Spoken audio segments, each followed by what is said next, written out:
A paz de Jesus, Pastor Marcelo, no Rio de Janeiro. Antes dos nossos vídeos, gostaríamos de lembrar aos nossos irmãos da Associação Amai-vos, que foi constituída por outros irmãos que viram a necessidade daqueles que estavam sendo perseguidos pelas suas instituições, principalmente a Maranata, que gosta de perseguir, processar, caluniar sobre irmãos que saem, principalmente os irmãos que saem. E alguns se sentem constrangidos, oprimidos e acabam tendo dificuldades. Se você é uma dessas pessoas que está com algum problema, principalmente sendo processado pela Maranata, está no link deste vídeo o contato para que você possa buscar ajuda dos nossos irmãos, seja psicológica ou seja judiciária, alguma coisa que você necessite, os nossos irmãos estão capacitados para isso. A mensagem que vamos ler hoje está no texto de Êxodo, capítulo 18, o versículo é o 5. Agora, pois, se diligentemente virdes a minha voz e guardardes o meu concerto, então sereis a minha propriedade peculiar dentre todos os povos, porque toda a terra é minha. Trouxemos esse texto porque ontem tivemos no culto a live, no dia 3 de maio, teve a live e, na verdade, foi uma surpresa não vermos o Judeuti ali, porque ele está em todas, ele precisa aparecer, o grande presidente. E ontem ele não estava, também o Josias, também de algum tempo ele não aparece. Então, para nós foi uma surpresa, mas vimos ali a preocupação de falar sobre dons, sobre a operação de Deus, os pastores que estavam ali. O que nós percebemos ali? Naquele momento que eu estava no culto, eu percebi que iriam explicar alguma coisa que não tem muita explicação. É mais ou menos como se eles fizessem uma canjiquinha, né? Os irmãos mais no interior tem aquela canjiquinha feita de farinha ali de milho, né? E tá ali bem temperada, mas a canjica tá crua. Ou seja, queriam servir alguma coisa que o contexto está certo, mas que não sabem, não têm experiência. Pastores que falam de coisas que não vivem. Quando eles manipulam, gostam de manipular e são manipulados por dons, então eles servem aquilo que não está apropriado para servir. O tempero está tudo certo, os dons são aquilo ali mesmo. Então hoje estava preparado até um outro vídeo, essa semana estávamos orando por isso, mas percebemos que a necessidade maior de falar sobre esses dois assuntos. Um sobre a live, os dons especificamente ali, o entendimento, não o dom, não vamos aqui abordar dons, mas o entendimento do que é um dom espiritual. E outro assunto sobre um termo que eu sempre expliquei para a ovelha quando diz assim, no tempo de Deus. Ah, minha irmã, o tempo de Deus. O pastor que estava presente ali ontem, né, finalizando a live na igreja, que assumiu o púlpito ali, ele abordou sobre isso. Deus vai agir no tempo dele. Então, primeiro vamos falar sobre os dons da live especificamente e logo depois vamos falar sobre essa questão que falam daquilo também não vive, o tempo de Deus. Ah, minha irmã, no tempo de Deus você vai alcançar uma bênção. Não é dessa forma, está totalmente errado. São pastores que não entenderam o que é isso. Mas nós vamos abordar rapidamente sobre isso também. Então, primeiramente sobre os dons, falaram, o pastor que estava ali falou, não, o pastor na igreja ele tem que pegar os dons e tem que, se ele trouxer uma mensagem, ele tem que, o outro dom ele não pode trazer. Irmãos, como disse, é uma canjiquinha, certinho. Mas não tem alma nisso. Primeiramente, precisamos saber que o pastor que está preparado para governar a igreja, ajudar a igreja, pastorear os membros, ele precisa estar cheio do Espírito Santo. E ele, cheio do Espírito Santo, pode ter certeza, se Deus orientou ele alguma mensagem que ele preparou, os dons vão convergir com aquilo. Pode ter certeza, porque a palavra fala assim, se virdes a minha voz. Oh, que estranho, voz você não vê, voz você ouve. Mas para Deus é um todo. Porque quando Deus fala, acontece. Eu sou me enviou. Moisés fala que eu sou me enviou. E Deus falou, a própria voz de Deus, ele vê esse assunto nos céus, a palavra viva de Jesus. Então, quando você ouve a voz de Deus, ela é um todo. O verbo que se fez carne. Não há, em português, nós aprendemos lá no ensino fundamental, que não existe uma oração sem verbo, sem ação. E Jesus é a ação. Então, se tem um pastor que preparou uma mensagem, que no decorrer da semana, no decorrer daquele dia, que ele chegou no culto e os dons não convergiram com aquilo, pode ter certeza, porque ele não está pronto nem para pastorear a igreja. Então, o pastor ali na live queria explicar alguma coisa que não tem sentido. Primeiramente, então, ele tem que ensinar pastor a ser pastor. Pastor a pastorear. Pastor a cuidar do rebanho. Porque Deus era com Moisés, que a preocupação de Moisés era o povo, era o rebanho. O Senhor falou, Moisés, eu vou fazer de você um povo maior, mais numeroso, mais poderoso. Você, não quero mais esse povo. Mas Moisés estava preocupado com o rebanho. O bom pastor dá vida pela ovelha. Quando você tem pastor dentro da igreja que está preocupado em agradar Gedeuti, agradar a comissão de ética, que é uma vergonha ela, dessa forma, claro que ela deve existir, mas ela é uma vergonha quando ela é subordinada diretamente a tudo que Deus te quer. O pastor não está preparado. Nenhum pastor está preparado. Falando, os pastores estavam naquela mesa ali, falaram muito bonito. Que canjiquinha bonita.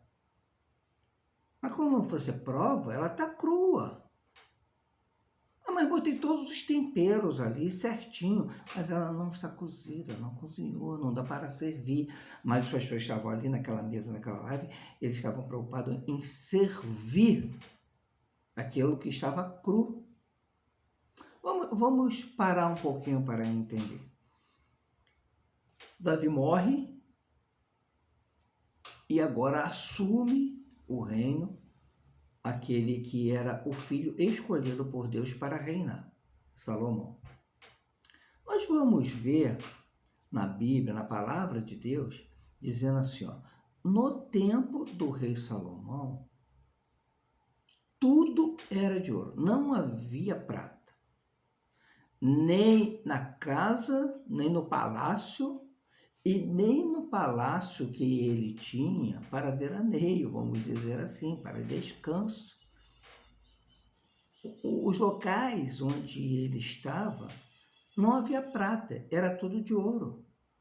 Ainda diz assim a Bíblia, a prata era estimada por nada, era tudo de ouro. Aí explicando para a igreja o seguinte, e pense bem você, se eu tenho uma aliança de prata,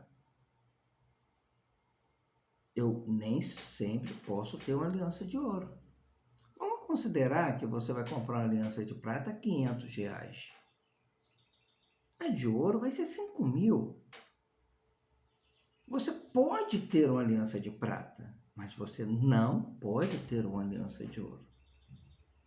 Mas a riqueza do reino de Salomão era tão grande, era tão grande que ele tinha tudo de ouro. Ou seja, ele não tinha vasos de prata, ele tinha vasos de ouro. Ele não tinha bacias de prata, ele tinha bacias de ouro. Agora vamos imaginar que você tem uma aliança de ouro. Você olha assim e diz assim, essa aliança de ouro eu vou guardar ela, não tem sentido eu me expor. Eu vou botar uma de prata. Você guarda a aliança de R$5.000 e pode, você que tem uma aliança de ouro, vamos considerar assim, você tem condição financeiras para comprar uma aliança de prata de R$500. E você vai colocar em seu dedo uma aliança de prata. E se você em algum momento desejar trocar, porque vai para uma festa, você pega a aliança de ouro, retira de prata e bota de ouro novamente. E quando você não se sente seguro, você tira de ouro e bota de prata. Você pode fazer isso. Agora, quem tem condições só de comprar a aliança de prata, não tem condições de ficar com uma aliança de ouro no dedo, por mais que queira. Era isso que os pastores estavam querendo ensinar. Ou seja, pastores que durante anos não sabem o que é salvação, não sabem pregar salvação. Como escaparemos nós se não atentarmos para uma tão grande salvação? Como escaparemos nós? Então, quando nós aceitamos Jesus, nós aceitamos uma tão grande salvação. E a Bíblia ainda fala lá em João, diz o seguinte, recebeu poder para ser feito filho de Deus. Não é ser chamado filho de Deus, mas é ser feito filho de Deus. Não é como se fosse o filho adotivo, olha lá, aquela pessoa que trabalha na casa do pastor fulano de tal, ou que ele adotou, que ele cuida como filho. Não, é feito filho de Deus. Feito de uma autoridade que está sobre o filho. Então, existe uma autoridade que ninguém pode mexer naquele filho. Porque ele é feito filho de Deus. Por isso que a palavra que lemos aqui, ela fala, sereis minha propriedade peculiar dentre todas as outras propriedades que eu tenho. E eu sou dono de tudo. Então sou eu que eu vou escolher. Então os pastores estavam ali falando de dons, explicando os dons, que na verdade isso já é orientado para a Igreja Maranata há muitos anos, mas eles sabem que a igreja não vive isso. Por quê? Porque a igreja não tem uma tão grande salvação, porque os pastores não têm uma tão grande salvação, porque os pastores não sabem o que é uma tão grande salvação. Então precisa ficar se falando dom, e outras coisas, e vinha ao culto, e o diácono tem que subir ao púlpito para dizer, minha irmã, você tem que vir ao culto para você receber uma bênção. Onde que você precise ir ao culto para receber uma bênção? É sobre isso que vamos falar logo depois, como dizemos assim, no tempo de Deus, Deus vai te dar uma bênção. Vamos abordar um pouquinho sobre isso aí também, para que possamos entender. Então, o diácono não sabe o que é bênção. Então, ele concilia a bênção com aquilo que ele tem na mente dele. Fidelidade. Fidelidade é você ir ao culto todo dia, você não se atrasar, é você ir para a zeladoria que ele quer que você limpe a igreja. Há muitos anos atrás, eu estava junto com um pastor, e ele dizia assim, aí na reunião do grupo de intercessão da igreja dele, aí aquela, pastor, mas ninguém vem, a zeladoria, ninguém vem, aí não sei o que. Aí eu, participando ali, eu perguntei, mas irmãos, como é que vocês fazem? Aí ele dizia assim, não, a gente chama porque as pessoas não vêm. Eu tentei entender ali, mas aí o pastor me cortou e falou assim, Marcelo, nem na minha época ninguém vinha, quem fazia zeladoria era eu e fulano de tal. Eu era diácono falando de tarde, a gente fazia zeladoria na igreja sozinho. Eu falei, é estranho isso. Porque se você tem uma tão grande salvação, você tem ouro também. E você sabe que pode usar esse ouro a hora que você desejar. Você é prudente, você não vai usar em qualquer momento o ouro. Mas você, se desejar, você tem. E eu dizia assim para ele, ó, na época que eu estava diácono, antes de ser ungido, 100% das pessoas do meu grupo de assistência participavam, não era 99%. Até as crianças faziam questão de estar. E eu não ficava cobrando as pessoas, eu ensinava. Por quê? Eu, desde me converti, eu queria tocar naquilo que pertencia a Deus. Se no meu trabalho eu iria fazer alguma coisa que eu muitas vezes até não gostava, mas precisava fazer, quando eu tocava naquilo que era de Deus, mas tem pessoas que pregam assim, não, o templo não é físico. Não vão entrar nessas questões, irmãos. Vamos entrar, mas pode-se contratar pessoas para fazer a zeladoria da igreja? Pode, também não vou entrar nessa questão. Eu estou falando que eu queria varrer a casa de Deus. Mas como é que eu varri? Eu chegava oprimido do meu trabalho, oprimido do trânsito, oprimido do mundo na igreja. Eu estava preocupado em ser um dos primeiros a chegar, porque eu tinha compromisso com o santo de Israel. Eu não tinha compromisso nenhum com o pastor nem me via fazendo nada, mas meu compromisso era com o santo de Israel. Eu pegava, quando chegava durante a semana, eu pegava na vassoura e varria e dizia para Deus, Deus, e eu estou com o coração sujo, eu estou com minha mente suja, me varre. Eu estou preocupado com isso que vai acontecer no meu trabalho amanhã, me varre.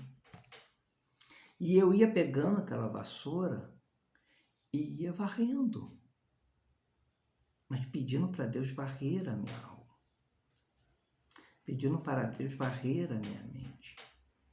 Quando eu saía daquele culto, que depois processava seu culto, e durante o culto eu também conversava com Deus, não era aquele Deus que estava fisicamente dentro da igreja, mas era o Deus que estava em minha alma.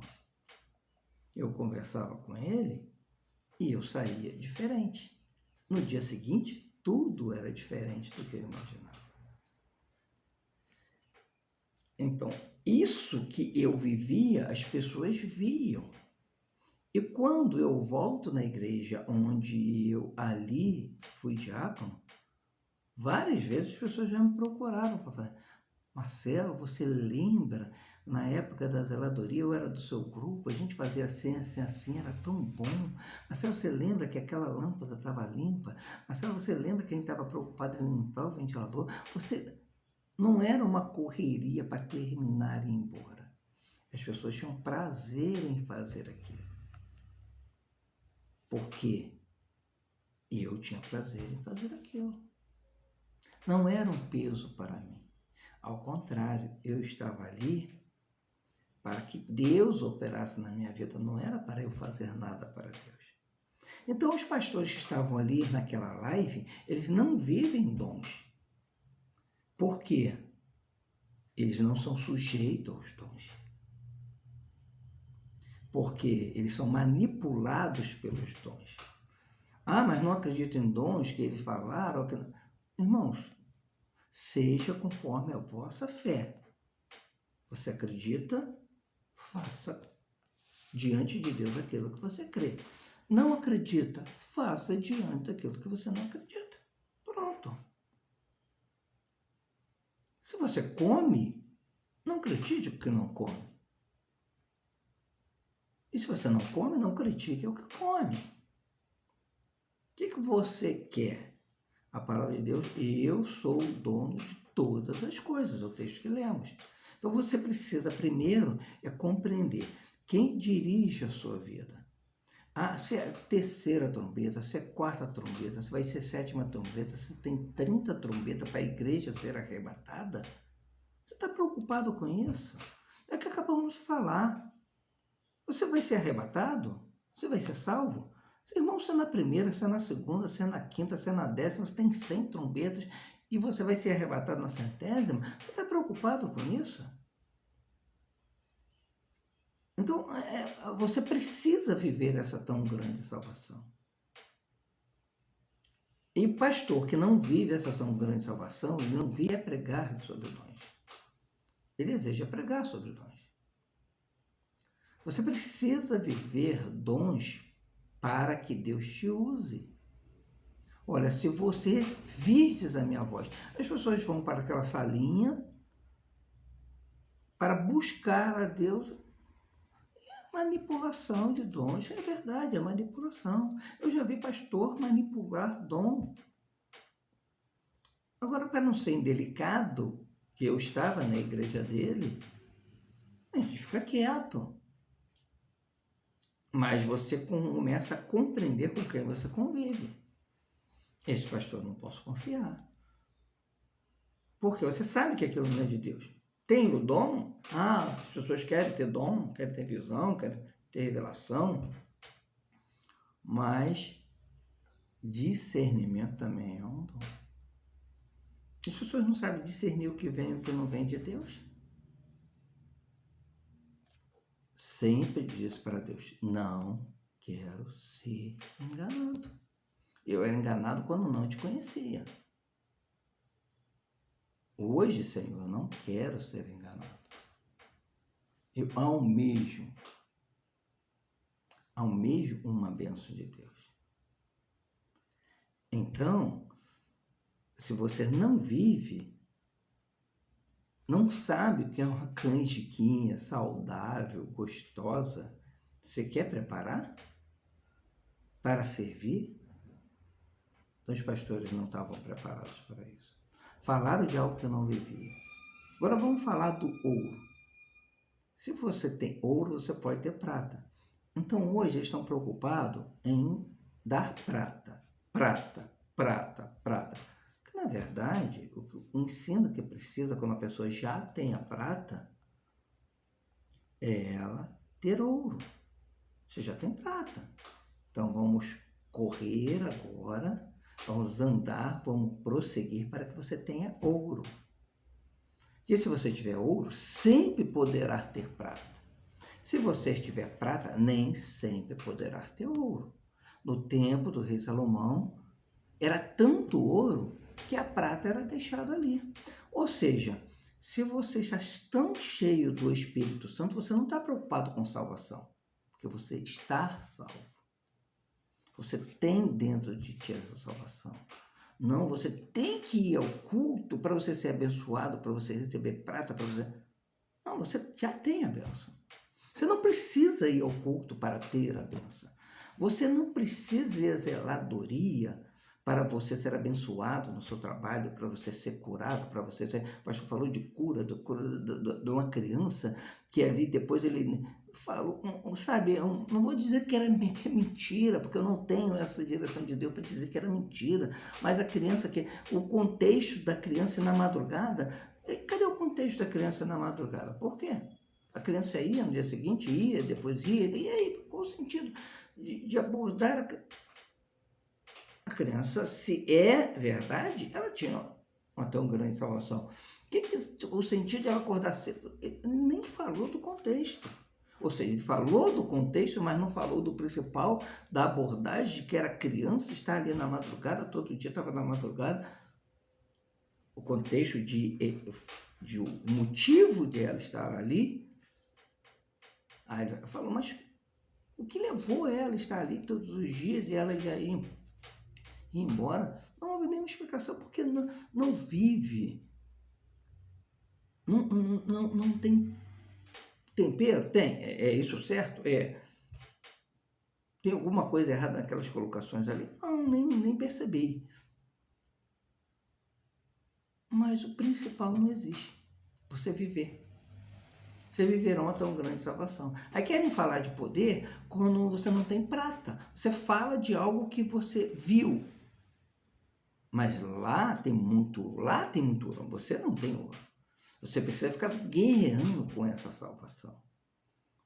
Se você não sabe, mas aí eu vou, será que eu estou salvo? Será que eu não estou? Eu trabalho, não trabalho, aí o coração fica angustiado, porque é isso, porque falaram para você que você tem que ir, mas aí você não foi, você já não sabe se você deveria ter ido, aí você já não quer ir, porque você precisa dar assistência à família também, você precisa fazer um trabalho, mas só que aquela luta interna, porque o irmão falou que você tem que ir para poder.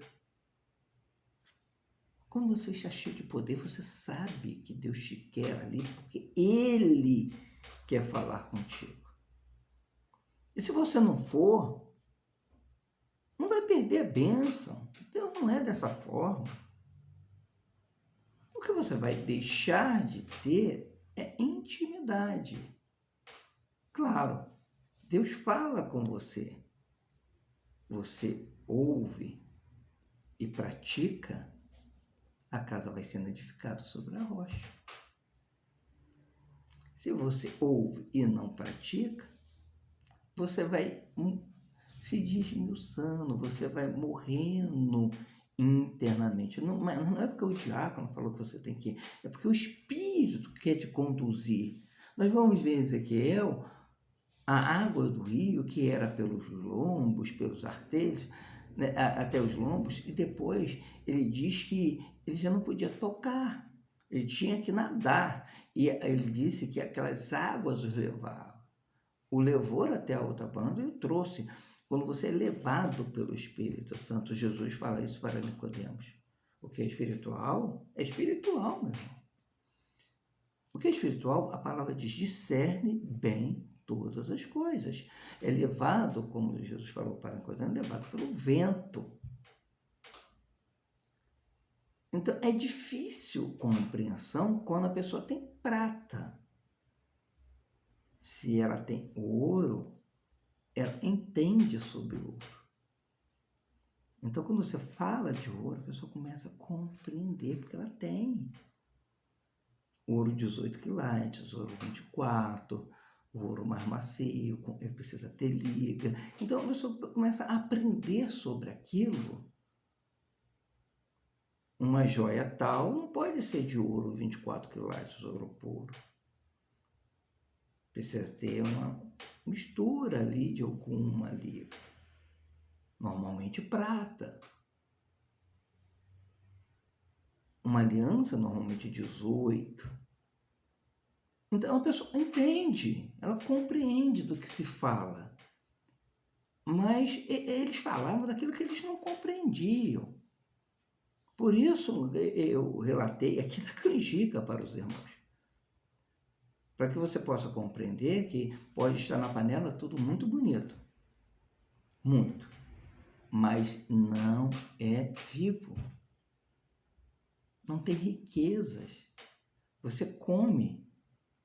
Não dá para ingerir. Então, o que eles estavam preocupados em ensinar é aquilo que já ensinaram há muito tempo, mas desensinaram e agora querem reensinar aquilo que nem eles mesmos sabem. Esse é um ponto. Agora vamos entrar no segundo ponto, quando eu falei que o pastor ali no púlpito, ele abordando isso, aí depois entrou no tema onde que diz assim, minha irmã, você tem que receber uma bênção, mas você vai receber essa bênção no tempo de Deus. Irmãos, isso está errado. Primeiro, Deus não tem um tempo. Deus, ele passeia no tempo. Ele não tem um tempo daqui a 2 anos, daqui a 3 anos, daqui a 4 anos, daqui a 5 anos. Ele não tem isso. Ele é dono, soberano sobre o tempo. Então não é eu, no tempo de Deus, receberia uma bênção. Não é isso. Minha irmã, a pastora está orando. Ah, minha irmã, continua orando. No tempo de Deus você vai receber essa bênção. Isso está errado. Vamos ver um contexto bíblico? O Senhor falou para Arão: olha, a sua descendência vai para o Egito, lá eles vão ficar 400 anos. Ok. Nasceu o filho, neto, tal, se tornou uma grande nação. José foi para o Egito, sabemos tudo isso, ficou lá no Egito. Ali no Egito foram muito bem recebidos, escolheram o melhor da terra do Egito, ficaram ali, gostaram de estar ali, que a palavra diz que era para eles terem voltado. Eles gostaram de estar ali, viver no Egito, o bem e o bom que o Egito dava para eles. Mas a Bíblia diz que eles ficaram aí 430 anos. Era para ficar 400, ficaram 430. Aí o Senhor diz assim para Moisés: Moisés, vai e diga que meu povo que ouviu o clamor do povo. O povo, quando se cansou de ser açoitado no Egito, ou seja, que a vida não era tão boa mais, ele clama ao Senhor. E o Senhor ouve. E o Senhor os retira com mão forte. Os passeia no deserto.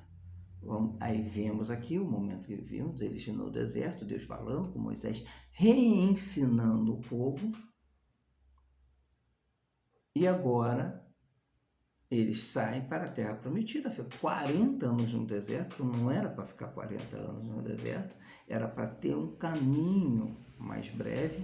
A palavra até fala do caminho do mar, mas Deus não nos levou para lá, e é outro detalhe que depois podemos ficar para os irmãos, porque é um caminho mais rápido, mas o levou para o caminho do deserto. Então, teve todo um sistema para Deus ensinar o povo. Aí Deus ensina ao povo que ele era o Deus de Israel, o Deus daquele povo, o meu povo peculiar. E sereis o meu povo peculiar, está vendo aqui? Ainda não era. Deus está dizendo, vocês sereis. Eu quero, essa é a minha vontade. Então o povo estava no deserto, o povo estava no Egito, ficou ali 400 anos, 30 anos desnecessário, não precisava. Sofrendo um período a mais do que deveria. Esse é um ponto.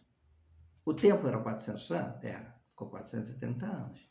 Agora vamos em outro contexto, onde diz assim, Jeremias, eu vou levar o povo cativo para a Babilônia e lá eles vão ficar 70 anos. O povo não ficou 70 anos. Na melhor contagem, menos de 60. Vamos ver a oração de Daniel. E Daniel orava e dizia, Senhor, o meu pai pecou, meus pais pecaram, eu também pecou, eu sou culpado disso, eu não quero isso para mim. O seu povo está assim, ele orava voltados para Jerusalém, quando Salomão, na construção do templo, diz, quando o seu povo entristecer a ti, foi levado cativo para outra terra, e virando-se para essa casa, lá onde estiver, voltando-se para essa casa, ele ouve a oração. E Daniel orava assim.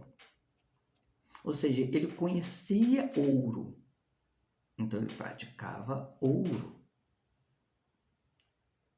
E Deus ouviu. Vamos ver Neemias, a mesma coisa. Neemias, quando descobre que Jerusalém está assim, assim, assim, as portas colocadas a fogo, as muralhas destruídas, né, com brechas, ele ora a Deus e diz, Senhor, olha o que aconteceu com o seu povo. Neemias provavelmente nem esteve na terra antes daquilo. Mas ele orava e dizia assim, Senhor, os meus pais pecaram, o teu povo pecou, eu também pequei. Olha a diferença da oração. Ou seja, eu me humilho perante Deus, eu não digo a culpa é do outro, mas eu preciso aprender. Aprendei o que quer dizer Jesus dizendo, aprendei o que quer dizer misericórdia, quero. As pessoas têm misericórdia, as pessoas são misericordiosas, as pessoas são boas pessoas cristãs, mas elas não vivem aquilo. Porque eu que necessito de misericórdia, Senhor. Terrível homem que sou. O Senhor me ensina a fazer o bem e eu só faço o mal. Mas aí, Neemias, então você percebe que aquele povo, naquele momento, até em Babilônia, eles estavam ricos, muitos enriqueceram, eles não queriam estar lá, eles queriam voltar para a terra. Então, como almejava o poder em seu coração, que eles tinham prata e também tinham ouro, eles diziam, não, nós não queremos isso. Lá no Egito, eles precisavam pedir ouro para o Egito. Pedras para o Egito. Deus falou assim, pede para eles, vão dar e vocês vão sair fartos. Mas quando estavam em Babilônia, não, eles trouxeram aquilo que eles constituíram. Ou seja, quando você tem uma experiência com Deus, você está salvo, agora você começa a constituir na sua vida espiritual o poder de Deus dentro de você. Não é o poder que falam que existe, mas é o poder que Deus emana dele e coloca dentro de você. Aí, quando isso acontece, você quer estar. Aí diz a Bíblia porque eles voltaram. A primeira volta, a segunda volta de Babilônia, mas em tempo muito inferior àquilo que Deus diria que tinha. Ou seja, no momento passou, porque o povo estava satisfeito com aquilo, queria estar lá. No outro momento, o povo estava bem lá, mas não queria estar lá, queria voltar. Então, meus irmãos, não existe essa questão. No tempo de Deus, Deus vai te abençoar. Não existe. E quando ele falava aquilo que eu entendi, aquilo, e sei que não é isso, e aí tem encerrando o culto, logo depois ele falou assim, louvor, qual o louvor que se cantou? Entrei no tempo de Deus, já vivo a eternidade. Compreendemos? Não é Deus que vai fazer no tempo dele. É você que entra no tempo de Deus para você viver vitória. Eternidade é vitória. A maior vitória que o povo de Deus vai alcançar é um dia em que estiver ao leito do seu Senhor. Então, quando você entra no tempo de Deus, ou seja, o povo de Israel levou 400 anos, mais 430 anos para entrar no tempo de Deus, e Deus os tirou 30 anos além. Enquanto isso, o povo que foi para a Babilônia era para ficar 70 anos o tempo, e Deus antecipou, porque o povo entrou antes no tempo de Deus. Ele entendeu o que Deus queria. Então, quando você entende o que Deus quer, você sobe aos céus. E lá, Deus, ele começa a te orientar. É o vento que te leva, é o vento que te traz, o vento que sopra. São as águas que te conduzem para uma banda, as águas que te conduzem para outra banda, onde você não pode botar mais o pé sobre a terra. Então, quando isso acontece, você está transbordando. Você sabe o que fazer, porque você está aqui, ele é íntimo seu. Quando ele é íntimo, a voz dele, você não ouve, a voz dele você vê.